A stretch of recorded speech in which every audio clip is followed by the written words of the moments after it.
Karibu sana mtazamaji wa Zone Media, tujuzane taarifa ambazo zinajiri katika uga wa kimataifa, ambapo hapa nina taarifa moja kwa moja kutokea nchini Iran. Maandamano na migomo inayochochewa na kupanda kwa mfumuko wa bei pamoja na kushuka kwa thamani ya sarafu ya Iran yameendelea kuenea katika mji mkuu wa Tehran hadi miji mingine kadhaa katika siku ya tatu mfululizo ya machafuko nchini humo. Maandamano hayo yalianza Jumapili baada ya wafanyabiashara katika soko kuu la Tehran kugoma kufuatia sarafu ya Iran kushuka hadi kiwango cha chini kabisa kuwahi kushuhudiwa dhidi ya dola ya Marekani katika soko huria. Kwa mujibu wa video zilizothibitishwa na BBC Persian, waandamanaji walionekana katika miji ya Karaj, Hamedan, Kishum, Marad, Isfahan, Kermanshah, Shiraz na Yazid. Polisi walilazimika kutumia gesi ya kutoa machozi kuwatawanya waandamanaji katika baadhi ya maeneo. Serikali ya Iran ilithibitisha kutambua maandamano hayo na kusema iko tayari kuyasikiliza kwa subira hata kama baadhi ya waandamanaji wanatoa kauli kali dhidi ya uongozi wa nchi.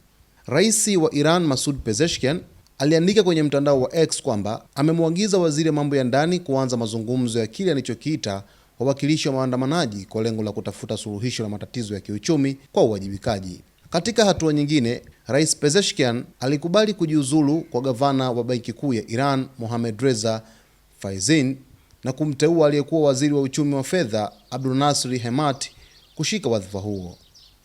Wanafunzi wa vyuo vikuu nao wamejiunga katika maandamano wakipaza sauti za kuipinga serikali, zikiwemo kauli mbiu za kifo kwa dikteta, wakimaanisha kiongozi mkuu wa Iran Ayatollah Khamenei mwenye mamlaka ya juu kabisa nchini humo. Baadhi ya waandamanaji pia wameonekana kuonyesha uungwaji mkono wa Reza Pahlavi, mwana wa marehemu Shah Mohammad Reza Pahlavi aliyepinduliwa katika mapinduzi ya Kiislamu mwaka 1979, wakipaza sauti za Aish Shaha. Kwa upande wake, Reza Pahlavi anayeishi uhamishoni nchini Marekani aliandika kwenye mtandao wa X akisema yuko pamoja na waandamanaji na kudai kuwa hali ya uchumi wa Iran itaendelea kudorola hadi utawala wa sasa utakavyobaki madarakani. Wizara ya mambo ya nje ya Marekani kupitia akaunti yake ya lugha ya Kiajemi pia ilionyesha kuunga mkono maandamano hayo, ikisifu ujasiri wa wananchi wa Iran wanaotafuta maisha bora na mustakabali mzuri baada ya miaka ya usimamizi mbovu wa kiuchumi.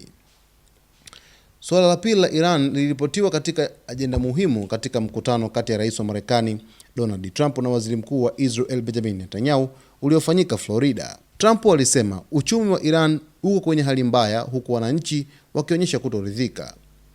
Wakati huo, Rais Pezeshkian alionya kuwa Iran itatoa majibu makali kwa kitendo chochote cha uchokozi, akisisitiza kuwa taifa hilo litasimama kulinda mamlaka na maslahi yake. Kufuatia maandamano makubwa ambayo yanazidi kutokea nchini Iran kwa hivi sasa, basi mtazamaji wetu, tutakuletea taarifa zote ambazo zinajiri huko nchini Iran. Cha msingi tu uweze kusalia nasi wakati wote kwa kusubscribe channel yetu, kulike, kucomment pamoja na kushare.